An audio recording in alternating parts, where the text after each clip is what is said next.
When you picture Noah's Ark, what flashes into your mind? Oh, it's the classic image from. Totally. A massive wooden boat, all the animals filing in 2 by 2, and then just water. Billions of gallons of water covering the entire world, an act of divine judgment. It's a story, the deluge, or new tufana, that pretty much everyone on the planet recognizes. It's the ultimate reset button, the ultimate story of trauma and a new beginning. It is. But what if that entire picture in our heads, the boat, the animals, the global flood, is, well, fundamentally wrong? Wrong how?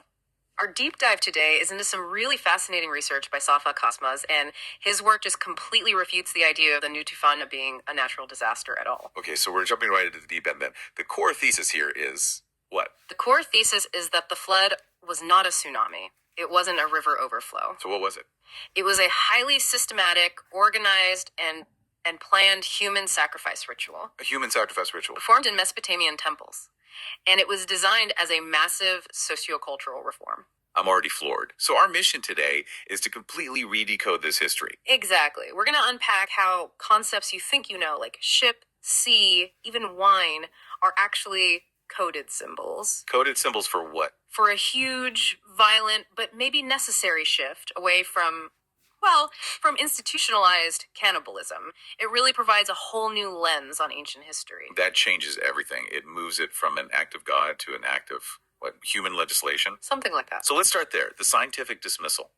What's the evidence that this wasn't, a real flood, like the Farat-Dokul rivers flooding, or that Black Sea theory? Well, the critique is really aimed at modern academics. The source even names people like Emil Mietcha and Salah Shinger, who try to explain it with geology. They're looking for a literal historical flood. Exactly. And the argument is that they fail because they're ignoring the dense ritual and symbolic content in the texts themselves. They're reading it literally, but the ancients were, speaking in code. So it's not about if it happened, but that we've totally misunderstood the vocabulary they used to describe it. What are these key terms we've been getting wrong? Okay, so this is the key revelation. The main terms are metaphors for temple rituals. When the texts say Jemai, the ship, the ark, they were not talking about a boat that floats. They were describing a large stationary ritual kazan. A kazan, you mean? A cauldron. A massive cauldron, yeah. Yeah. Placed right in the temple courtyard. Wow. A cauldron, not a boat. That is a chilling image. So what about the water? The sea? And the Denis, the sea, the waves, that wasn't the ocean. It was the boiling salty water, the tuzlusu inside that cauldron. Boiling salty water. Yeah. So the narrative isn't about escape and rescue. It's about preparation and ritual execution. Precisely. And this is where it gets really compelling because there's textual support for this outside of Sumerian texts. Where? In the Quran. Its description says the flood started when the tanur boiled over. The tanner. An oven? It can mean oven, but in this context, it means the temple's designated boiling vessel, the cauldron. The whole thing kicks off and the pot boils. That points to human planning, not some random, chaotic natural disaster. So if it was this planned, violent ritual, why does the Sumerian Kings List record it as a positive turning point? It sounds like they saw it as a good thing. Because for them, it was an organized event for creating alliances and shifting power. The King's List treats the Tufan as a milat, a 0 point, around 2600 BCE. A reset. A total reset. They define 2 whole eras by it. Lamabubi, before the flood, and Archaeabubi, after the flood. It wasn't a trauma, it was the mechanism for institutional change. So civilization just decided to move to the next stage, and this ritual was the catalyst. It's still hard to wrap my head around organized sacrifice as a tool for progress. And get this, Assyrian records suggest these Tufan rituals, these collective sacrifices, went back maybe 8,000 years. 8,000 years. It was a long-standing, ingrained practice in early Mesopotamian society. So the Great Flood narrative we know. That's the story of the final massive ritual that ended the practice for good and started a new cultural age. Which brings us to the why. What specific evil was so bad that it required this kind of bloody, systematic reform? The sources are very specific here. The Old Testament talks about man's wickedness, right? The corruption of the earth. Yeah, but it's always felt very general, very vague. Well, according to this interpretation, it wasn't vague at all. It was the uncontrolled, religiously sanctioned practice of yamyomlik cannibalism. Cannibalism. Specifically, the ritual consumption of raw human flesh and blood. So the crisis wasn't just sin, it was a public health crisis. a spiritual crisis about eating raw human flesh. Exactly.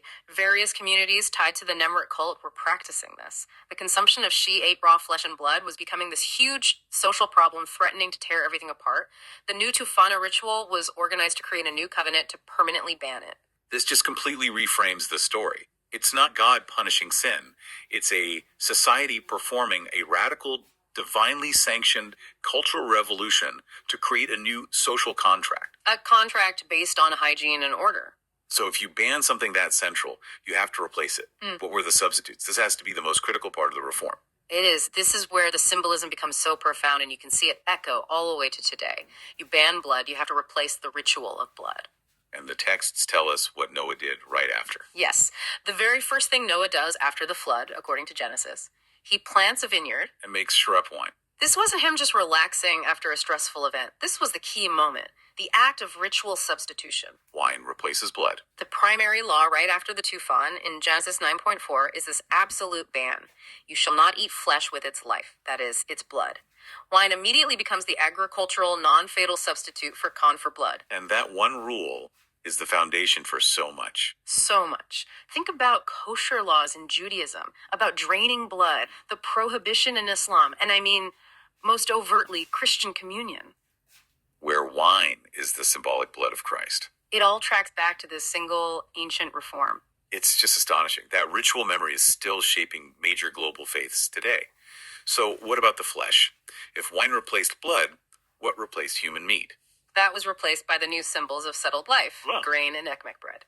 And this whole cultural shift is memorialized in the dessert we know as ashur. Ashur, the sweet pudding with grains and nuts. Yeah. The one people make to celebrate the Ark landing. Exactly that. The sources argue ashur isn't just a nice tradition, it's a direct ritual remnant of this anti-cannibalism reform. It symbolizes offering grains and legumes instead of human flesh. So it's a symbol of the shift from a hunter-herder society to a settled agricultural one.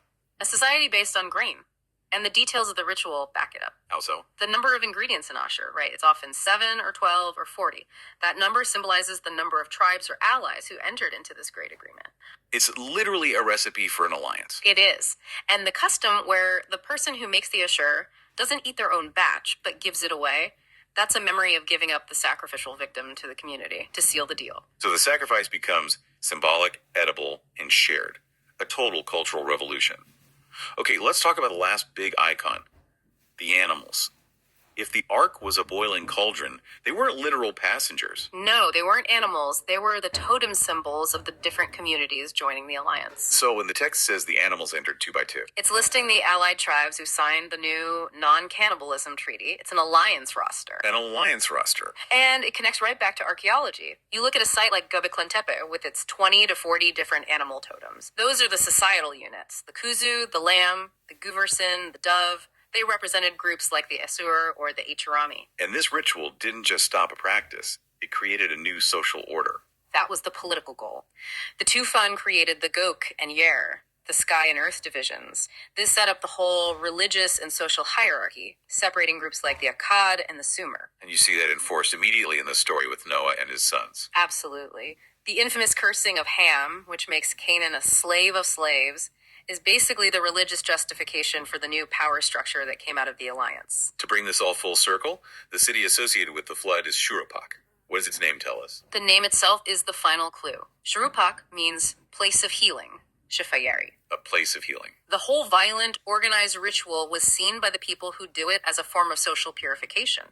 By getting rid of the uncontrolled consumption of human flesh and blood, they were performing a societal ilishmi, a healing that let civilization truly begin. This is one of the most comprehensive and frankly shocking reinterpretations I've ever heard. To sum it up for everyone listening, the story of Noah's flood was never about water. It was a planned, collective alliance ritual. A systematic event that transformed Mesopotamia's social, spiritual, and economic DNA. It violently pushed society away from a cannibalistic hunter-herder model towards a settled agricultural one where bread and wine, the great substitutes, became sacred. And the legacy of that one reform is everywhere. The prohibitions on blood in Judaism and Islam, the sacred use of water zamzam, the mikveh, baptism, the bread and wine in communion. It all stems from the ritual substitutions that were mandated by this 4,600-year-old anti-cannibalism treaty. The trauma and the solution were encoded into a myth to make sure they'd survive for millennia. The Tufan story isn't a simple test of faith in a literal boat. It's a coded history of radical cultural change. It is. And if the Great Flood is really a coded history of a planned collective cultural reform, it leaves you with a pretty big question to think about. What other major biblical or mythological stories that we take as literal events might also be describing similar, organized, and ultimately necessary human-led reforms?